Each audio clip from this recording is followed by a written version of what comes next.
On Christmas Eve, my family laughed at my 11-year-old son after they gifted him a book on how to be a better kid.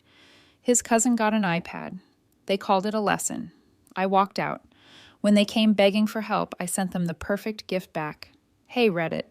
My parents always treated my sister and her kid like royalty, while my son got the scraps.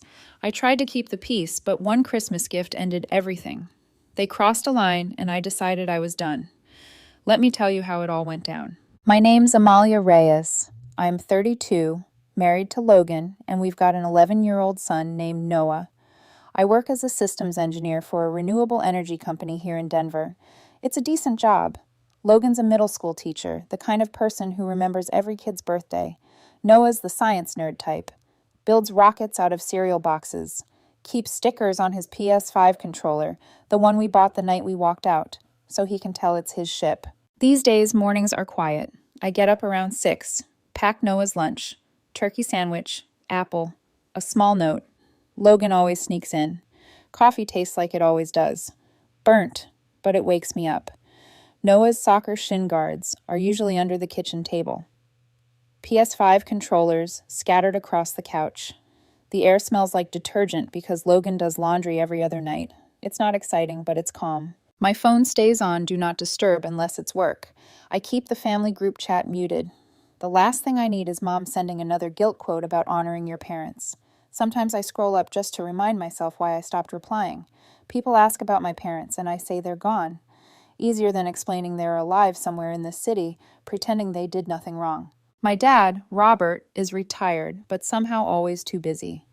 My mom, Elaine, spends her days doing for my sister Sophia, who's divorced and living back at home with her daughter Ava, same age as Noah. They're the favorites. Always have been. Sophia doesn't work full-time, but Mom calls her a hero. Every little thing Ava does turns into a parade. Ava read 2 books this week. Ava's teacher says she's gifted. Ava made her bed without being told. It's like a running commercial for perfect motherhood. Meanwhile, when Noah gets an A in math, Mom says, "That's good, but is he behaving better now?" It wasn't always this way. Back when Dad still worked construction, he'd bring home small things for us. Plastic trucks for me, bracelets for Sophia. She'd break hers in a week and he'd replace it. I'd lose mine once and he'd say I didn't deserve another. It was little stuff, but over time, you see the pattern. When I got older and moved out, they called less unless they needed something. A ride to the airport, help moving furniture. I always showed up. Logan used to say, "You're too nice to them." He wasn't wrong. Now life's just normal. I fix small things around the house, keep the bills straight, play catch with Noah after work. We have dinner together every night unless Logan's got grading to do. Some nights we watch a movie. Some nights we just sit quietly. That's peace to me. No shouting, no pretending. But even now, every year around December, I feel that knot in my chest. The one that reminds me what happened 2 Christmases ago. The one night that made me realize family isn't automatically sacred. It started with a phone call from Mom right before the holidays. She called on a Wednesday, middle of the workday, while I was fixing a server issue. I almost didn't pick up. She sounded sweet, like she'd practiced. "Hi, honey. Ava's so excited to see you all for Christmas. She's been talking about it nonstop. You are coming, right?" I said we'd think about it. Logan was in the background mouthing, "Don't." Mom kept going. "It wouldn't feel like Christmas without you. Noah will love what we got him this year. Ava picked it out herself." That line stuck with me. Ava picked it out herself. It sounded harmless, but the way Mom said it, like she was doing me a favor, made my stomach twist. Still, I said, yeah, we'd come. I told Logan later that night while washing dishes. He just sighed. "Amalia, every time we go, they find a new way to make you feel small." He was right, but part of me thought maybe this time would be fine. Just dinner, some gifts, a few photos from Mom's Facebook, and we'd leave early. No fighting, no drama. Looking back, that call was the start of everything. The calm before the storm I didn't see coming. That was the last time I agreed to spend Christmas at that house. It was the Friday before Christmas, and I was still at work fixing a server that wouldn't stop crashing. Everyone else was already in holiday mode, talking about travel plans and ugly sweaters. My coworker, Ryan, leaned over my cubicle and said, "Man, Holidays bring out the crazy in families. You ready for it? I gave a small laugh. Not really. He nodded. Same. My mother-in-law is already counting how many cookies I eat. My phone buzzed. It was Mom. I didn't even have to open it to know. It was another reminder. Dinner at 5 on Christmas Eve. Bring dessert, soda, paper plates. Ava can't wait to see Noah. No please. No thanks. Just a list like she was ordering takeout. I texted back, sure, and pocketed my phone. When I got home, Logan was grading papers on the couch. Noah sat on the floor, surrounded by cardboard and tape, working on a mini rocket. Mom texted, I said Christmas dinner's at 5. He sighed. So, we're doing this? Yeah, it's one evening. Logan didn't argue, but I could tell he wanted to. Then we leave after dinner. No dessert, no staying late. Deal. Christmas Eve came fast. We loaded the car around 3. The roads were slick from last night's snow, traffic crawling. Noah talked the whole way about his science fair project. I'm going to build a volcano that lights up, he said. Ava's doing flowers. That's kind of boring, right? Logan smiled. It's not boring, but yours sounds cool. The radio played old Christmas songs. Dean Martin, maybe. It filled the gaps when none of us talked. Driving to that house always made me feel like I was 17 again, uneasy and annoyed. I thought about old Christmases. Sophia tearing open her gifts while Mom clapped like she'd won a medal. Me opening socks or a used book Dad found somewhere. Mom always said, You're older, you don't need toys. It wasn't about fairness. It never was. By the time we pulled into their neighborhood, the sun was fading. Every house on the block was lit up except theirs. Same old wreath from 10 years ago, same flickering porch light. I parked on the street because the driveway was full. Sophia's car, front and center, of course. Through the window, I saw her already there, laughing at something on her phone. Ava sat next to her in a sparkly red dress. Mom opened the door before we even knocked. Finally, we thought you forgot where home is. Her smile was big, but not warm. The smell of roast and candles hit me right away. Dad sat in his recliner, bowl of chips on his stomach, complaining about the TV volume. Traffic, I said. Mom waved it off. Excuses, go hang your coats. Logan smiled politely. Noah whispered, Can I say hi to Ava? Sure, I said, already bracing myself. Sophia looked up. Oh, look, the city folks made it. Logan forced a polite laugh. Hey, Sophia. Ava jumped up and hugged Noah. Want to see my presents? She asked, pulling him toward the tree. Mom clapped her hands. Dinner in 10 minutes. Amalia, help your father open the wine. I don't drink, I said. Then open it for us, she replied, already walking off. In the kitchen, the table overflowed with food. Ham, mashed potatoes, pies, the usual. Sophia was talking to Dad about her promotion, which sounded like extra hours at the same pay, but Mom acted like she'd won the lottery. She's already playing Silent Night on piano, Mom said proudly. Such a natural. She said it just loud enough for me to hear. Logan came in carrying paper plates. Where do you want these? Mom pointed. Next to the kids section. Ava likes the pink ones. Dinner went exactly how I expected. Bragging from Sophia, small jabs from Mom and Dad. Dad asked, Still doing that green energy thing? Bet that's not cheap for the company. It's doing fine, I said. Sophia added, You're lucky to have holidays off. Not everyone does. Mom laughed too loud. Not everyone can sit in an office all day. Some people actually work. Logan gave me a look that said, Let it go. When we finished eating, Mom clapped her hands again. All right, everyone. Living room. Time for presents. Ava squealed and ran ahead. Noah followed slower. I stacked plates to keep busy. Mom called back. Hurry, Amalia. You're missing the fun. I looked at Logan. Fun's one word for it. The living room looked almost the same as it did when I was a kid. Same old fake pine tree with the patchy lights, same star on top that leaned to one side, same cheesy instrumental Christmas songs coming from the speaker Dad refuses to replace. The smell of roast and cinnamon candles filled the air. For a second, it almost felt normal. Ava was sitting cross-legged right in front of the tree, shaking a box like she couldn't wait another second. Sophia was recording her on her phone, narrating every second like it was breaking news. Okay, go ahead, sweetie. That one's from Grandpa and Grandma. Ava tore into it. bright paper flying everywhere, and pulled out a brand new iPad with a glittery pink case. "Oh my gosh," she screamed, jumping up to hug Mom and Dad. Mom laughed like it was the greatest moment of her life. "There's more," Mom said proudly, passing her another one. Next came shoes, a giant dollhouse, and an art kit. Each time, Sophia gasped like it was a surprise. Dad clapped. Mom said, "See, that's what happens when you're a good girl." I tried not to roll my eyes. Noah sat next to me, legs crossed, holding his little gift bag. He wasn't jealous, just quiet, waiting his turn. He'd helped me pick out a puzzle set for Ava earlier in the week. He was proud of it. Finally, Mom turned around, scanning the floor. "Ah, here it is," she said, pulling out a small, plain box from under the tree.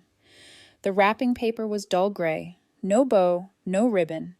She handed it to Noah. "This one's from all of us." Noah smiled and took it carefully. "Thanks, Grandma." He started peeling the tape slowly, careful not to tear the paper. I remember thinking how polite he was, even now. I pulled out my phone, ready to get a picture. He opened the box, then stopped. His smile froze. Inside was a thin paperback book. The cover read, "Building Your Personality, How Good Kids Grow." On top was a folded piece of paper. Noah opened it, read the words quietly, then louder so everyone could hear. "Good behavior gets real rewards. Maybe next year, Noah." The whole room went silent. Noah's hands trembled as he held the paper. He looked confused more than sad at first, like he didn't get it. Ava giggled a little and said, "That's funny." Sophia smirked. "Oh, come on. It's a joke. Don't take it so serious." I felt my stomach drop. Logan's hand gripped the armrest so hard his knuckles went white. I looked at my parents. Dad was sitting back, not even blinking, munching on a handful of nuts. Mom just shrugged, like nothing was wrong. Dad finally spoke. "He's been getting a little disrespectful lately. Thought he could use a lesson." I blinked at him. "A lesson?" Mom jumped in. "Not every child needs to be spoiled, Amalia. You're raising him soft. Sometimes it's good to show them the real world." "The real world," I repeated quietly. Noah was still staring down at that book, his eyes glassy, lower lip shaking. He looked like he was trying not to cry in front of everyone. I leaned forward. "You gave an 11-year-old a self-help book and a note saying he didn't earn a real reward." Sophia rolled her eyes. "You're overreacting. He'll laugh about it later. Ava thought it was funny." "Yeah," Ava said, smiling nervously. "It's just a joke." Logan turned toward Mom. His voice was low but shaking. "How could you think this is okay?" Mom sighed. "Oh, here we go. You people are too sensitive. In this family, we teach respect." "Respect?" I said. "You humiliated a kid in front of everyone." Dad set his bowl down. "Watch your tone." Something in me snapped. Not loud, not explosive, just clean. I stood up. "You know what? We're done here." Mom frowned. "Done with what? We haven't even had dessert." I looked straight at her. "You've got your perfect daughter. You don't need us." Sophia laughed under her breath. "Oh, please don't make this dramatic." I ignored her and turned to Noah. "Grab your coat, buddy." He hesitated. "But we didn't—" "Now," I said softer. Logan was already on his feet. He helped Noah with his jacket while I slipped mine on. No one moved. The only sound was the clock ticking and the faint hum of the heater. Mom finally said, "You're really leaving over a joke?" I looked at her one last time. "You think that was a joke? Then you're worse off than I thought." Noah stood close to me, clutching the gray box like it might explain everything. I wanted to take it from him, but I didn't want to make a scene, not in front of them. I opened the front door. The cold air hit my face hard, sharper than I expected. Behind me, Mom's voice cracked. "You'll regret walking out like this." "Maybe," I said without turning around. "But at least I won't regret staying." We stepped outside. The night was quiet except for the crunch of snow under our shoes. Noah looked up at me, eyes red. I put a hand on his shoulder. Inside, through the window, I could still see Ava opening another gift, everyone pretending nothing happened. I shut the door, and that sound, the heavy click of it closing, felt final. That was the last Christmas I ever spent in that house. We drove for a while without saying anything. The snow was still falling, thick and quiet, like the whole world had turned down its volume. Noah sat in the back seat with his seatbelt crossed wrong, holding that stupid gray box on his lap. The headlights caught bits of snowflakes as they slid past the windshield. Logan looked out his window, his reflection faint in the glass.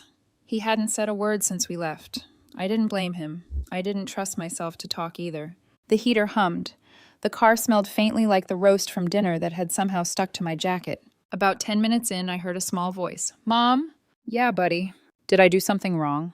That hit harder than anything my parents ever said. I looked at him through the rearview mirror. His eyes were red, but he wasn't crying anymore. He just looked lost. No, I said, trying to keep my voice steady. You didn't do anything wrong. You just learned what bad people call love. He nodded like he understood, but I knew he didn't. Not yet. Kids don't get how some people can smile and still cut you down in the same breath. Logan finally spoke. Let's stop somewhere. None of us ate dessert. There was a 24-hour diner off the highway, one of those old metal ones with flickering neon signs. I pulled in. The parking lot was mostly empty, except for a semi-truck and a couple of cars covered in snow. Inside, the place was warm, but smelled like burnt coffee and fries. The waitress looked half asleep. We took a booth by the window. Noah slid in beside Logan, still holding that book like it meant something. We ordered burgers, fries, and chocolate milk for Noah. Nobody said much until the food came. He poked at his fries for a bit, then asked, Grandma and Grandpa don't like me, do they? Logan's voice cracked just a little. They don't understand what being nice means, that's all.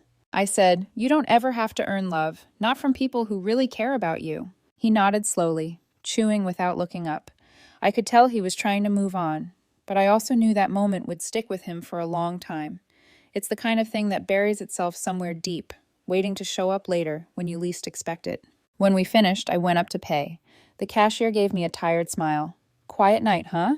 Yeah, I said, sliding my card through. One of those nights you don't forget. Back at the table, Logan was scrolling his phone, checking store hours. There's a big box store 20 minutes away doing extended holiday hours. They're open until 10. I knew what he meant. We made it by 9:35. The place was thinning out. Rows of glowing screens, a few last-minute shoppers, a tired teenager behind the counter. In the showcase was one PS5 bundle left behind the counter that included a couple of games. The kid at the register said, Last one tonight. You lucky? I nodded. Yeah, I guess I am. While he was scanning it, I noticed something else on a small shelf. A kid's watch, dark blue, with stars printed on the band, and a tiny rocket that moved with the second hand. I grabbed it too. Noah's face lit up like someone had flipped a switch when I handed him the box. For me? Yeah, I said. You deserve something good tonight. He smiled for the first time since we left the house. Logan smiled too. That quiet kind of smile that says more than words. A freezing rain alert pinged our phones, and the traffic app showed a wreck closing our route home. We live 40 minutes on the other side of town. Between the ice, the hour, and a wiped-out kid, going back made no sense. We checked into a cheap motel nearby. The carpet smelled faintly of cleaning spray and dust. The heater rattled when it turned on, but at least it worked. Noah sat on the bed, unpacking his console, whispering to himself about which games he wanted to play first. Logan was brushing his teeth in the small bathroom. I sat by the window, looking out at the parking lot, lights reflecting off the snow. Logan came out, towel over his shoulder. You did the right thing, you know. I didn't answer right away. He walked over, sat next to me, and said it again, quieter. You did the right thing. Noah fell asleep with the PS5 controller still in his hand, the blue light glowing faintly on his fingers. The watch was already on his wrist, ticking softly. I turned off the lamp and lay back. The heater buzzed. Snow tapped lightly against the window. I wasn't angry anymore, just tired. Tired of pretending people like that could change. Tired of letting them use the word family like a weapon. I looked over at my son sleeping, his mouth slightly open, peaceful. I thought, that's it. No more giving anyone power to hurt this kid just because they share my last name. A few weeks went by, and life started to feel normal again. Noah was back to his usual self, talking about planets, school projects, and his next soccer game. He'd set up the PS5 in the living room, and every night after homework, we'd play a few rounds together. The house felt lighter, quieter. Then one morning, my phone rang while I was making coffee. The screen said, Mom. I stared at it for a second before answering. Hello? Her voice came fast, sharp like always. Amalia, your father's sick. He's been coughing for days, and we're behind on rent. Sophia can't handle everything alone. You need to help. I didn't say anything at first. I just listened to the sound of her breathing through the speaker. Amalia, are you there? She asked. I'm here, I said, but I'm not helping. What do you mean you are not helping? She snapped. We're your parents. You owe us that much. I don't owe you anything, I said. You made your choices. Now live with them. She went quiet for a second, then let out this small laugh that didn't sound amused. You'll regret talking to me like this. We're still your family. No, I said. Family doesn't do what you did. I hung up before she could answer. 2 hours later, my phone rang again. This time it was Dad. He didn't waste time. You think you're better than us now? I think I'm done being your safety net, I said. He took a breath, the kind of long fake one people do when they want to sound calm but aren't. Don't come begging when you need us. I laughed once. I never did. Then I hung up again. That night, I told Logan about the calls. He didn't seem surprised. They're running out of things to control, he said. When people like that lose power, they panic. He was right. A few days later, I was eating lunch at work when my phone started lighting up with notifications. Facebook tags, missed calls, text messages. I opened one from an old friend that just said, Amalia, you okay? Saw something online. My stomach tightened. I opened Facebook, and there it was. Sophia had posted a picture of my parents sitting on their couch. The caption read, Some people forget their parents once they get a new house and money, but I'll always be here for mine. Family first. She'd tagged them both. The comments were exactly what you'd expect. That's so sad. Money really changes people. At least they still have you, Sophia. Even a few distant relatives chimed in with their sanctimonious sympathy. I scrolled slowly, my pulse pounding. I knew what she was doing. They couldn't get me to come running, so now they'd try public guilt. At the bottom of the post, one of my coworkers, who clearly didn't know the backstory, had left a single comment with a question. Amalia? I closed the app, deleted it, and tossed my phone onto the counter. That night, Logan found me sitting on the couch, scrolling through screenshots of the post on my work laptop. He sat beside me quietly for a minute, then said, Let them talk. Truth comes out on its own. Yeah, I said, my voice low, but they're lying about me to everyone. Doesn't matter, he said. People who matter already know the truth. I wanted to believe that. I really did. But seeing strangers judge you like they know your life, it gets under your skin. Later that night, after Logan went to bed, I sat in the dark living room. I opened my phone again and scrolled through old videos. Then I found it, the one from that Christmas night. The short clip I'd recorded right before everything went wrong. Noah sitting cross-legged, smiling, peeling the tape off the gray box. His small voice reading the note out loud. Good behavior gets real rewards. Maybe next year, Noah. And then the silence that followed. His face. Logan's hand grabbing my arm. I watched it twice. Then 3 times. My jaw clenched, but I didn't feel anger anymore, just something heavier. I thought about how Sophia's post made them look like victims, how everyone was rushing to comfort them, how those same people would have stayed quiet if they'd seen what really happened. I put the phone down, stared at it for a long moment, then picked it back up. All right, I said out loud, my voice low. Let's tell the truth. Logan stirred in the bedroom but didn't wake up. I opened Facebook on my laptop, logged back in, and found Sophia's post again.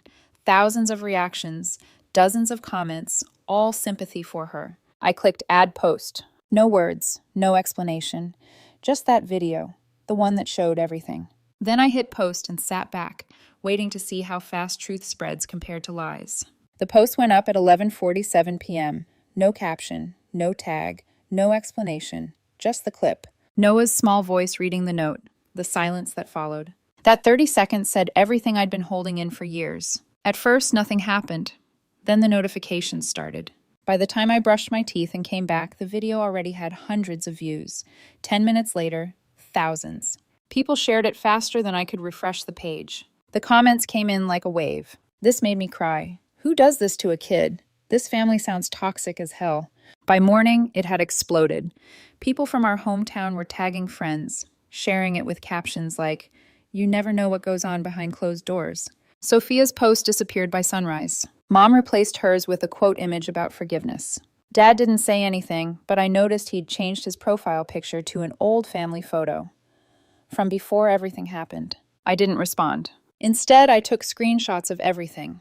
Every post, every comment, every message where someone sided with her. Then I zipped the folder and sent it to my old friend Daniel, who worked in law. He called me that same afternoon. Amalia, I just read everything. You've got a solid defamation case here. We met the next day. His office was quiet, stacked with files. He scrolled through Sophia's post, her edits, and the comments. She directly accused you of abandoning your parents and leaving them destitute, he said. That's false, and it's damaging. Yeah, I said, and she knew it. He nodded. Then we'll file. Keep your receipts. Don't engage. 2 days later, Sophia got served. It happened on a Saturday morning outside Mom's apartment. A process server handed her the envelope while she was unloading groceries. She froze when she saw what it was. I know because she called me 20 minutes later. Are you out of your mind? She shouted the second I answered. You're suing me, your own sister? You shouldn't have lied about me, I said. It wasn't a lie, Amalia. It was family business. You didn't have to embarrass everyone on the internet. Family business? I said. You posted lies on Facebook. You turned my parents' cruelty into a pity story. Oh, so you think you're a saint now? She snapped. You made Mom cry. Dad hasn't slept in days. They made my kid cry, I said evenly. Sophia, remember that part? Silence. Then she said, You could have just called me instead of making a show out of it. I tried talking to all of you for years, I said.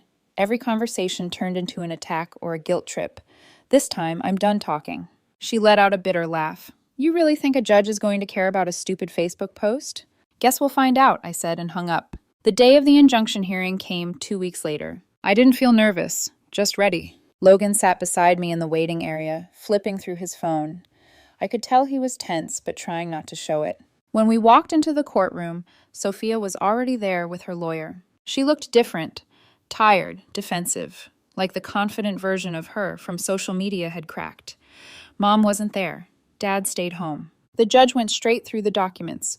Daniel presented the screenshots and the timeline. Then he played the clip. Noah's voice echoed in the quiet courtroom. Everyone went still. The judge looked up from the monitor.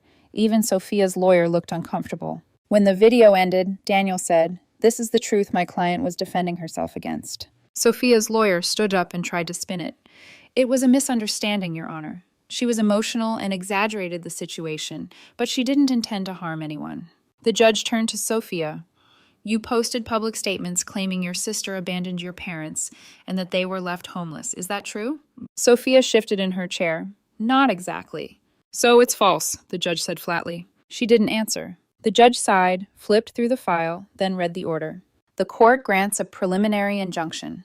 The defendant shall remove the posts, shall not republish or make substantially similar statements, and shall not contact the plaintiff about this dispute outside counsel. Violation may result in contempt of court. The gavel hit the desk once. Done. Sophia's face went pale. Her lawyer started packing up quietly. She didn't look at me as she walked out. Outside the courthouse, Logan squeezed my hand. You okay? Yeah, I said. I just wish it hadn't come to this. Daniel came out behind us, folder in hand. You did what you had to. This wasn't revenge, Amalia. It was accountability. I nodded. When we got home, Noah was on the couch, headset on, laughing while playing his game. I stood there for a moment, just watching him. The same small kid who once held that gray box, now smiling again. Logan smiled too. You didn't just win in court, he said softly. You won here. I looked at Noah again and said, Yeah, that's all that matters. Within a week, Daniel got a call from Sophia's lawyer. They wanted to settle. We agreed to a written apology posted publicly for 6 months, permanent deletion of all defamatory content, a non-disparagement clause, and $43,000 to cover damages and legal fees. If she violated it, the judge could hold her in contempt. It was over. Finally, legally and emotionally over. Almost 4 months passed after that. Life went quiet again, the kind of quiet I'd been craving for years. Noah was thriving. He'd joined a small science club at school, and every Thursday he came home with something new, a mini volcano, a paper rocket, or a homemade weather balloon that barely fit through the door. The PS5 was still his favorite thing in the world, but now it was more than just a console. It was his space, his little corner of peace. Every Friday night became our ritual, pizza, root beer, and movie night. Nothing fancy, just laughter, warmth, and calm. Sometimes Noah would pause mid-movie, glance at me, and ask, Mom, are we ever going to see Grandma and Grandpa again? And every time I'd shake my head gently. No, buddy, we've got our own family now. He'd nod once and go back to watching, like he understood more than he should have for his age. Work was good. Logan was happy. The house finally felt like a home. We even built a small fire pit in the backyard for Noah's camping nights. He'd invite a couple of school friends, and they'd roast marshmallows until the fire burned out. Watching him laugh under the porch lights, that was peace to me. Real peace. Then one evening my phone rang. It was my aunt's number. I almost didn't pick up. Curiosity got the better of me. "Hey, Aunt May," I said. Her voice was shaky, thinner than I remembered. "Amalia, your mom's in the hospital. They said it's serious. She's been asking to see you and Noah." I didn't answer right away. From the living room came the sound of Noah laughing, his voice rising above the clacking buttons of his game controller. Logan sat beside him, smiling at something on the screen. The room felt warm, alive, safe. "Amalia?" Aunt May asked softly. "She keeps saying she wants to make things right. Maybe just talk to her, for closure." I stared out the window for a long moment. The street outside was quiet. Snow was falling again, like the night we walked out of that house. Finally, I said, "Tell her daughter died that Christmas Eve." "Amalia, please." "Just tell her," I said calmly. Then I hung up. The phone sat on the counter for a long time before I turned it face down. That night, I barely slept. Not because I felt guilty, but because I didn't feel anything. The part of me that used to crave her approval was gone. I'd buried it 2 years ago, the moment Noah opened that gray box. The next morning, I woke early. Logan was still asleep, one arm draped across the bed. Noah was snoring softly in the next room. I got dressed quietly, grabbed my keys, and drove downtown. The bookstore smelled like paper and espresso, the kind of smell that makes you feel both calm and nostalgic. I walked straight to the self-help section. Rows and rows of bright covers, promising better lives, better people, better choices. One title caught my eye: How to Be a Decent Human. Respect, empathy, accountability. It was almost poetic. At the register, the cashier looked up. "Gift wrap?"